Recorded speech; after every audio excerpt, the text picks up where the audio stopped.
नमस्कार, आप देख रहे हैं एनबी न्यूज। मैं हूं आपके साथ काजल ठाकुर।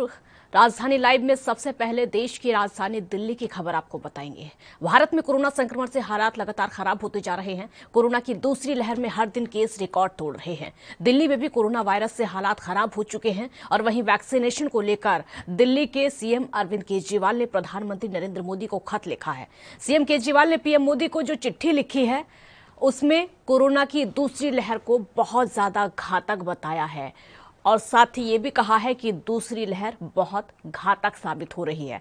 इस बार ये बीमारी गांव तक पहुंच गई है। बहुत बड़ी संख्या में लोगों की मौत हो रही है। पहले ये जरूरी है कि देश के लोगों को जल्द से जल्द वैक्सीन दी जाए। अभी 2 कंपनी भारत में केवल वैक्सीन उत्पादन कर रही हैं। 2 कंपनी के दम पर पूरे भारत में वैक्सीन देना संभव नहीं है। इसके लिए वैक्सीन का उत्पादन युद्ध स्तर पर होना चाहिए। इसलिए देश हित में आप मेरी विनती है कि आप कोरोना वैक्सीन का उत्पादन भी सार्वजनिक उसकी अनुमति दें। केवल 2 ही नहीं, देश की हर वो कंपनी जो वैक्सीन का उत्पादन कर सकती है उसको ये इजाजत दी जाए जिसके पास सुरक्षित उत्पादन की क्षमता हो। केंद्र सरकार इन 2 कंपनियों से फार्मूला लेकर ऐसी सभी कंपनियों को दे जो सुरक्षित और सही उत्पादन कर सकती हो। चाहे तो इन दोनों कंपनियों को उत्पादन करने वाली कंपनियां रॉयल्टी दे सकती है।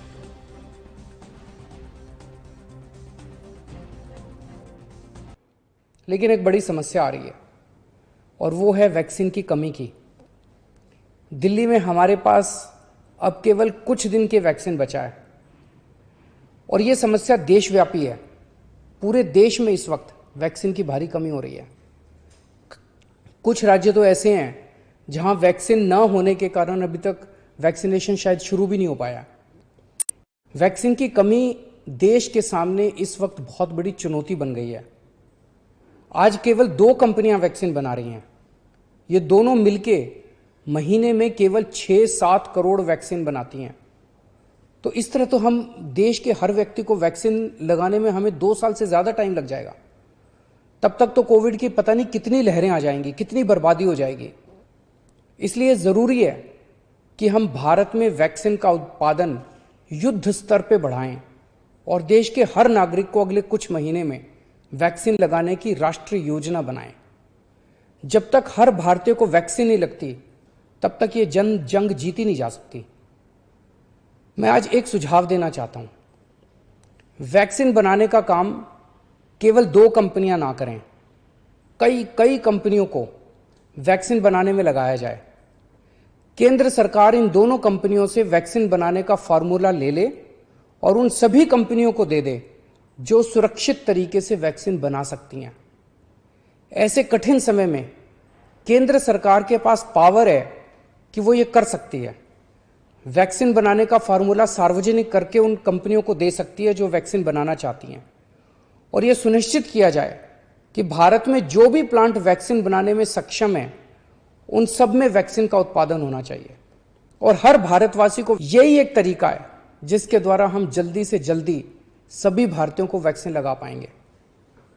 आपको याद हो जब पहली लहर आई थी हमारे देश में पीपी किट की कितनी किल्लत थी, कितना संघर्ष करना पड़ता था पीपी किट लेने के लिए। सोचो अगर उस टाइम केवल 2 कंपनियों को पीपी किट बनाने का अधिकार होता तो क्या आज देश में पीपी किट मिलते? लेकिन ऐसा नहीं हुआ। आज कई भारतीय कंपनियां पीपी किट बना रही हैं। इसलिए हम किसी और पे पीपी किट के लिए निर्भर नहीं है। भारत में बेहतरीन इंडस्ट्रियलिस्ट हैं। हमारे पास दुनिया की सबसे बड़ी फार्मा कंपनियां हैं। हमारे पास विश्व के सर्वश्रेष्ठ वैज्ञानिक हैं। मैं निश्चित तौर पे ये कह सकता हूं कि यदि उन्हें अवसर दिया गया तो वे अपना भरपूर सहयोग देंगे। वैक्सीन का उत्पादन करने वाली कंपनियों के लाभ का एक अंश हम रॉयल्टी के रूप में उन दोनों कंपनियों को दे सकते हैं जिन्होंने मूल फॉर्मूले की खोज की है। मुझे पूरा विश्वास है कि इस तरह हम अगली कोरोना की लहर के पहले भारत के हर नागरिक को सुरक्षा कवच प्रदान। दिल्ली में कोरोना के केस अब कम हो रहे हैं। कोरोना की दूसरी लहर भी अब कम हो रही है थोड़ी। आप सभी के सहयोग से लॉकडाउन भी सफल रहा। हमने पिछले कुछ दिनों में ऑक्सीजन के बेड भी खूब बढ़ाए हैं। कल ही जीटीबी हॉस्पिटल के सामने 500 नए आईसीयू के बेड चालू किए हैं। अब दिल्ली में आईसीयू और ऑक्सीजन के बेड्स की कमी नहीं है। दिल्ली में वैक्सीनेशन पूरे जोर शोर से चालू हो गया है। लोगों में खूब उत्साह है, मैंने खुद देखा है। दिल्ली सरकार के स्कूलों में जहाँ वैक्सीनेशन हो रहा है, मैं कई स्कूलों में गया, लोगों से बात की, लोग बहुत खुश हैं और अच्छे से अपना वैक्सीनेशन करवा रहे हैं। मैं अपने स्कूल स्टाफ और फ्रंटलाइन वर्कर्स का धन्यवाद करना चाहता हूं जो वैक्सीनेशन में लगे हुए हैं। अभी हम 1.25 लाख डोज रोज वैक्सीनेशन कर रहे हैं। इसको जल्दी हम रोज 3 लाख से अधिक लोगों को वैक्सीन लगाना शुरू कर देंगे। हमारा लक्ष्य है कि आने वाले 3 महीने में।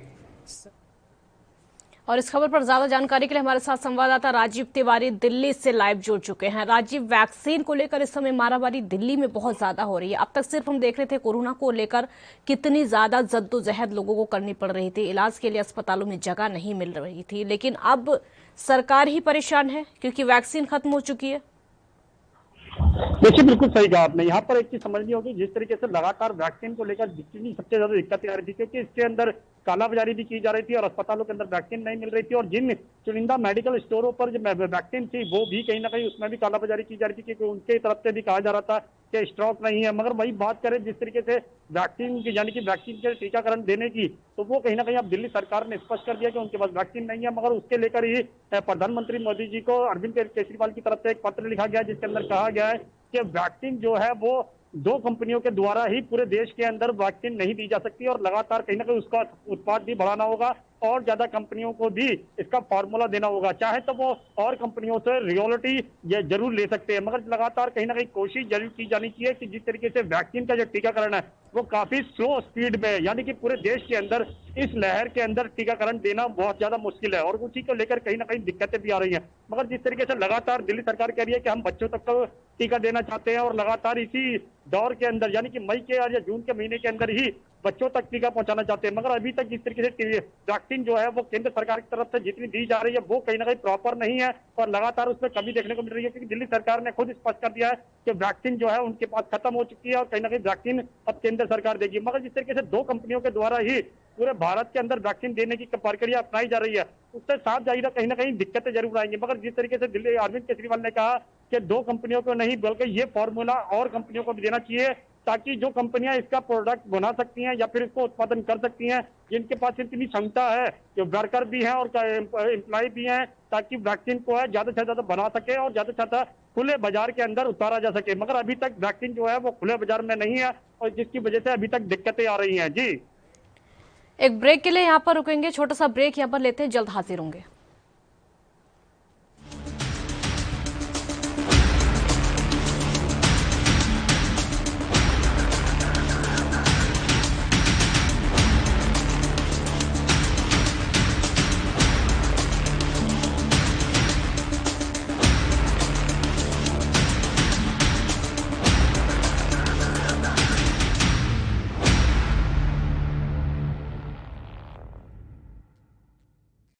ਕੋਵਿਡ-19 ਟੀਕਾਕਰਨ ਸੁਰੱਖਿਅਤ ਹੈ। ਆਪਣੀ ਨੇੜਲੇ ਸਰਕਾਰੀ ਅਤੇ ਪ੍ਰਾਈਵੇਟ ਟੀਕਾਕਰਨ ਕੇਂਦਰ ਦਾ ਪਤਾ ਲਾਉਣ ਲਈ www.cowin.gov.in/home ਤੇ ਲੌਗਇਨ ਕਰੋ ਅਤੇ ਟੀਕਾਕਰਨ ਨਾਲ ਜੁੜੇ ਨੰਬਰ, ਜਗ੍ਹਾ ਅਤੇ ਹੋਰ ਸੂਚਨਾਵਾਂ ਬਾਰੇ ਜਾਣਕਾਰੀ ਹਾਸਲ ਕਰੋ। ਟੀਕਾ ਲਗਾਓ, ਪਰਿਵਾਰ ਬਚਾਓ। ਪੰਜਾਬ ਸਰਕਾਰ ਵੱਲੋਂ ਜਨਹਿਤ ਵਿੱਚ ਜਾਰੀ।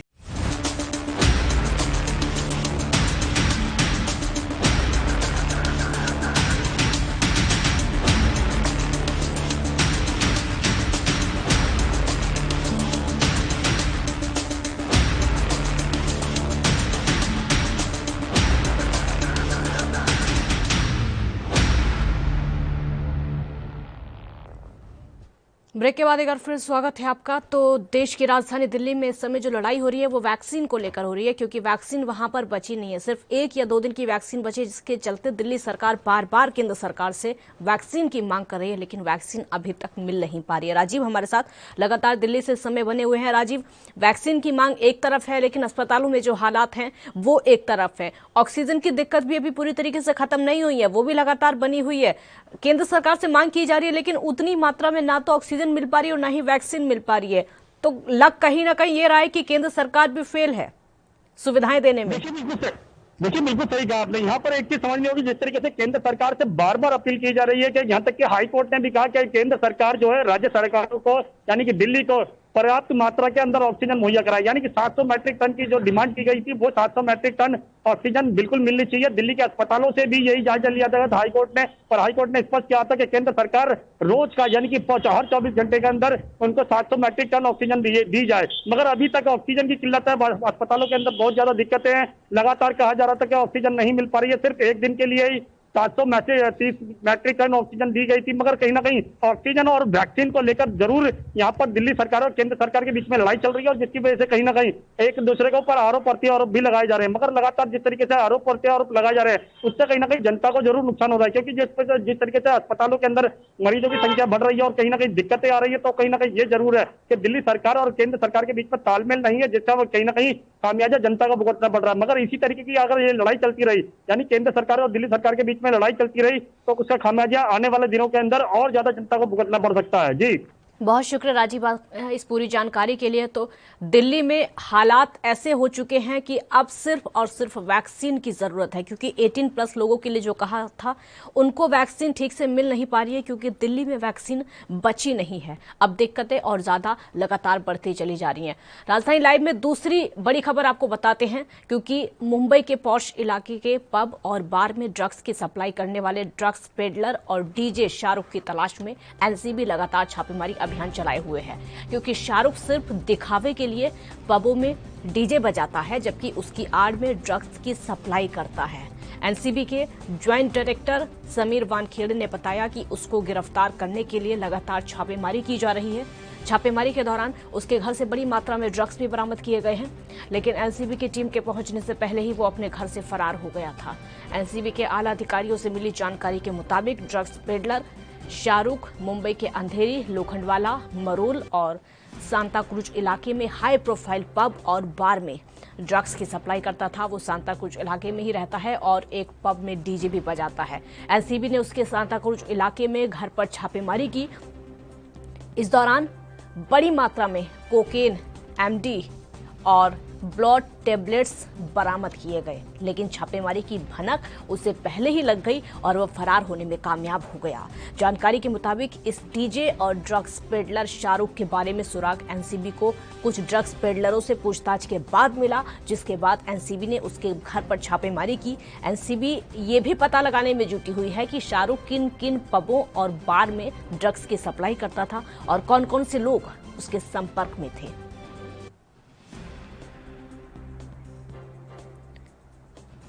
तो डीजे बजाने की आड़ में ड्रग्स की तस्करी का मामला सामने आया है। शाहरुख की तलाश में एनसीबी इस समय जुटी हुई है, क्योंकि शाहरुख के घर पर जब एनसीबी पहुंची तो वहां से वो गायब हो गया था, वहां से वो फरार हो गया था, जिसके बाद से एनसीबी लगातार उसकी तलाश में जुटी हुई है। ड्रग्स का ये कोई पहला मामला नहीं है। बॉलीवुड इंडस्ट्री से जुड़े पहले भी कई ऐसे मामले ड्रग्स को लेकर सामने आ चुके हैं। कई लोगों से पूछताछ हो चुकी है, कई ऐसे सितारे हैं जिनसे पूछताछ लगातार की गई थी, लेकिन ये मामला थमने का नाम नहीं लग रहा है। मुंबई को माया नगरी कहा जाता है, लेकिन उस माया नगरी के अंदर किस तरीके के जाल छिपे हुए हैं ये एक एक करके जब सामने आता है तो बहुत शर्म की बात है। सोशल मीडिया से जो फोटोज निकाली गई हैं, जो वीडियोस निकाली गई हैं शाहरुख की, उससे साफ साफ पता चलता है कि किस तरीके से वो ड्रग्स की सप्लाई भी करता था। ये अभी तक सामने आया है, लेकिन कौन कौन लोग उसके संपर्क में थे ये पता नहीं चल पाया है। डीजे बजाने का काम करता था कुछ पब में, लेकिन वो सिर्फ दिखावे के लिए करता था। उसके अलावा ड्रग्स की सप्लाई करता था, ये एनसीबी को पता चला। कई जगह उसके घर थे, लेकिन सांता क्रूज में जो घर था वहां पर एनसीबी ने छापेमारी की, लेकिन वहां से फरार हो गया। एक ब्रेक का वक्त यहां पर हो गया है, जल्द हाजिर होंगे।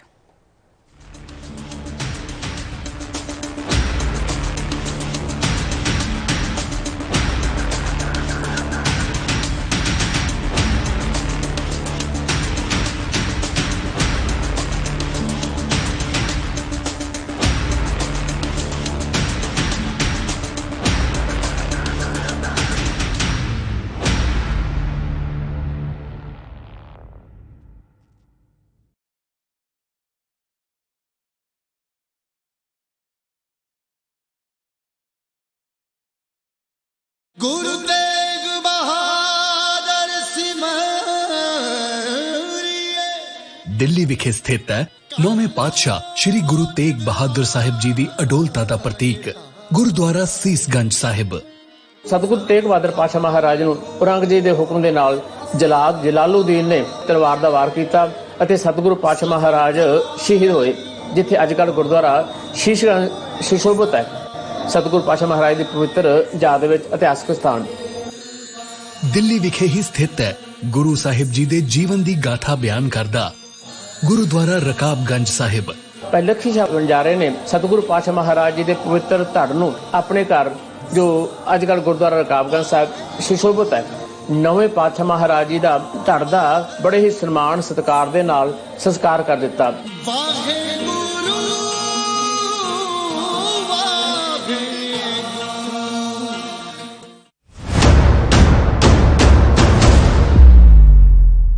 हक की बात दोपहर 12 बजे सिर्फ ANB न्यूज।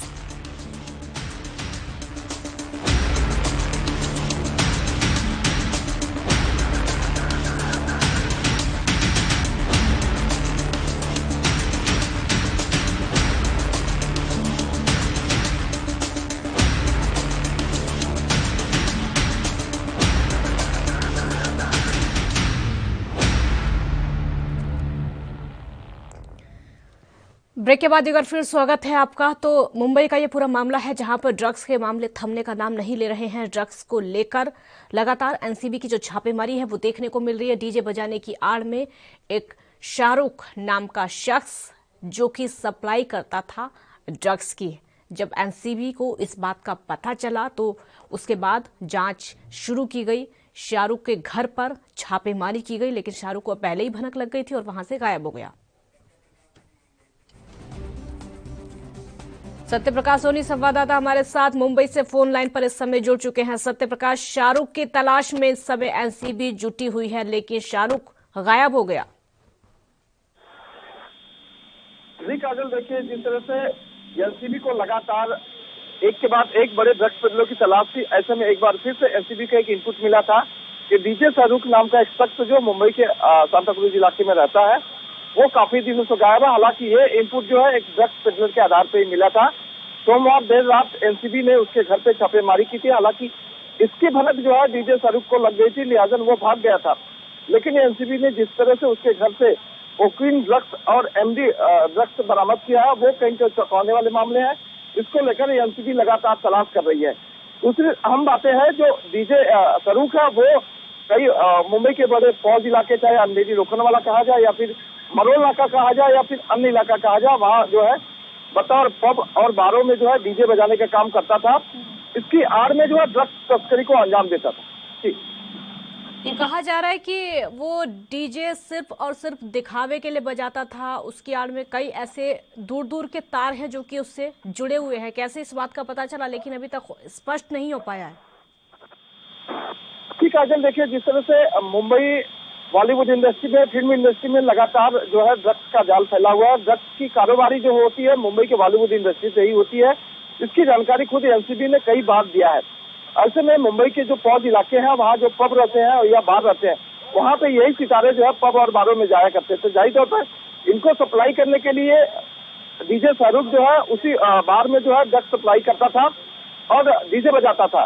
जैसे ही मौका मिलता था वो जो ग्राहकों को शिनाख्त करता था, इस दौरान उनको जो है ड्रग्स सप्लाई कर उनको बड़ी मात्रा में ड्रग्स मुहैया करवा देता था। तो जाहिर तौर पर डीजे के आड़ में शाहरुख जो है लोगों को ड्रग्स सप्लाई करता था। इसकी जानकारी एनसीबी ने द्वारा पकड़े गए एक ड्रग्स पेडलर के आधार पर ही मिली थी, जिसके तहत जो है एनसीबी लगातार छापेमारी करते। फिलहाल अब जो है डीजे शाहरुख की तलाश एनसीबी कर रही है। शाहरुख के बारे में एनसीबी को कब पता चला था, क्योंकि मुंबई के तो कई ऐसे मामले हैं जो कि ड्रग्स से जुड़े हुए हैं, ड्रग्स की सप्लाई से जुड़े हुए हैं और ड्रग एडिक्शन को लेकर भी जुड़े हुए हैं। तमाम ऐसे मामले और कई सितारों पर भी गाज इस मामले में गिर चुकी है। शाहरुख के बारे में कब एनसीबी को पता चला? देखिए काजल, एनसीबी जिस तरह से लगातार कई ड्रग्स पेडलर को गिरफ्तार किए, इस दौरान बॉलीवुड से जुड़े हुए तमाम ड्रग्स पेडलर भी बरामद किए गए, गिरफ्तार किए गए, उनसे पूछताछ भी की जा रही है।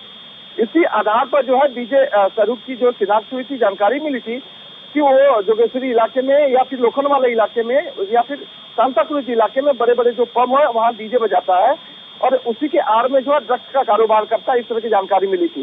तो वहाँ देर रात एनसीबी ने उसको लेकर कार्रवाई भी की थी उसके घर पर, लेकिन क्योंकि उसको भनक लग गई थी कि एनसीबी उसके घर कभी भी छापेमारी कर सकती, इसके लिए वो घर पे नहीं रहता था, इसलिए फिलहाल वो फरार रहता है। लेकिन जिस तरह से एनसीबी की जानकारी मिली थी पिछले हफ्ते कि शाहरुख नाम का एक शख्स है जो अंधेरी के पौध इलाके लोखंडवाला और सांता क्रूज दोनों जगहों पर रहता है, ऐसे में उसके पास से तमाम इनपुट्स मिल सकते हैं, लेकिन उसको गिरफ्तार करना बेहद जरूरी होगा।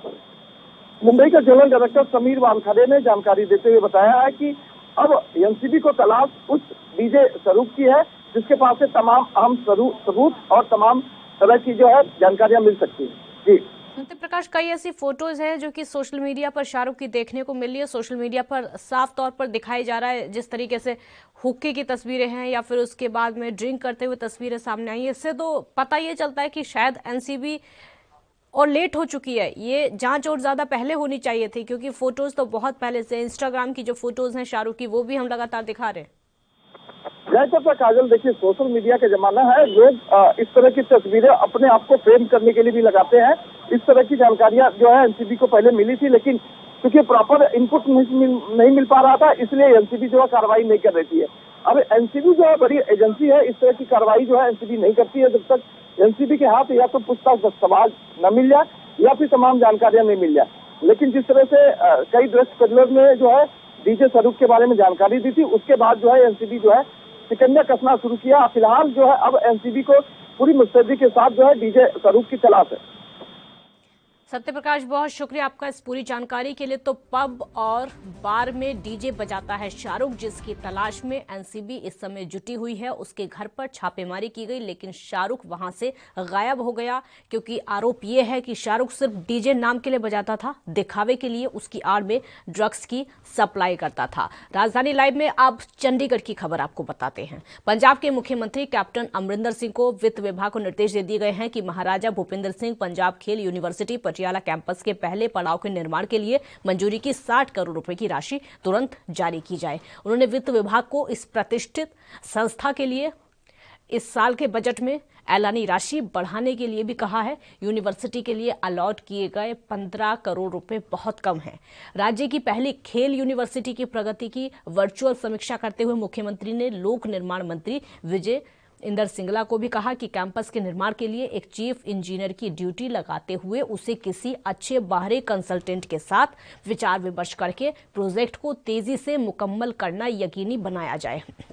उन्होंने खेल मंत्री राणा गुरमीत सिंह सोडी को भी यूनिवर्सिटी के काम में तेजी लाने के लिए लोक निर्माण विभाग के साथ तालमेल करने के लिए 3 सदस्यीय कमेटी बनाने के लिए कहा। खेल यूनिवर्सिटी 2019 से किसी अन्य कैंपस से काम कर रही है। खेल यूनिवर्सिटी के लिए विश्व स्तरीय कोर्स यकीनी बनाने के लिए मुख्यमंत्री ने इंग्लैंड की लफबरोफ यूनिवर्सिटी के साथ संस्थागत सहयोग बनाने के लिए आपसी सहमति समझौते के मसौदे को भी मंजूरी दी है। सीएम कैप्टन अमरिंदर सिंह ने कहा है कि वो पंजाब को खेल केंद्र के तौर पर विकसित होता देखना चाहते हैं, जिसके चलते खेल यूनिवर्सिटी बनाने की अब तैयारी देखने को मिल रही है।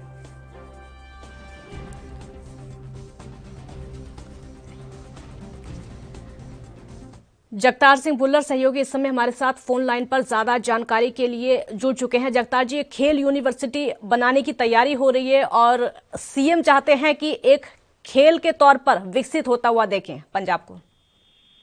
बिल्कुल, निश्चित तौर पे इसमें कोई शक नहीं। जो स्पोर्ट्स के मसले पे पंजाब के नौजवानों का, पंजाब की लड़कियों का और पंजाब का नाम है वर्ल्ड वाइड, तो वो किसी को कह सकते हैं कि सभी को याद है कि जिस हिसाब से पंजाब के चाहे हॉकी हो, चाहे कबड्डी हो, चाहे क्रिकेट हो, चाहे तमाम गेम हो, उसमें हमेशा पंजाब के लोगों की, पंजाब के नौजवानों की झंडी रही। और कभी जमाना था कि इंडियन हॉकी की टीम में 11 में से 10 जो लड़के थे वो पंजाब के होते थे।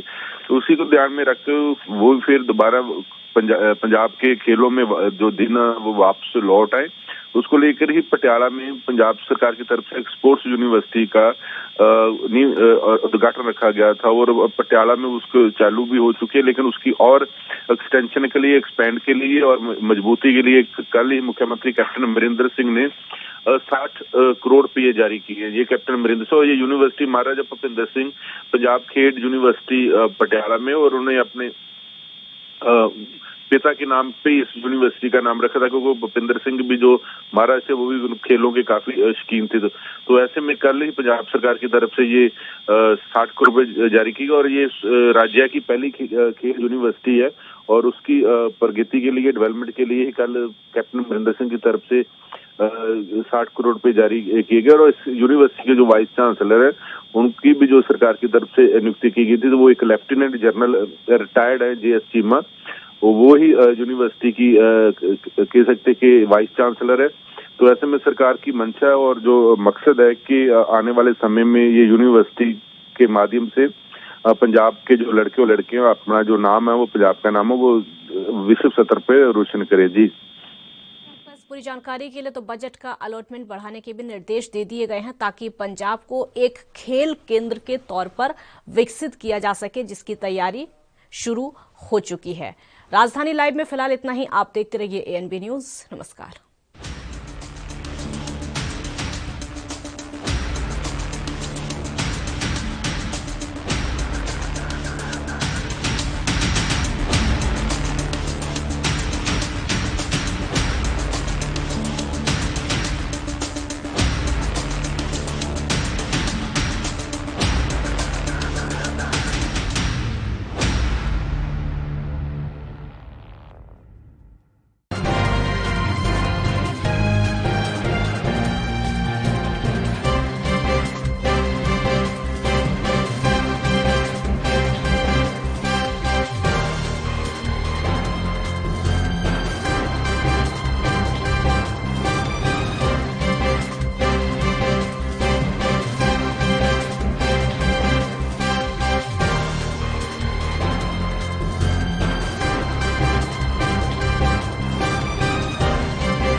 हक की बात दोपहर 12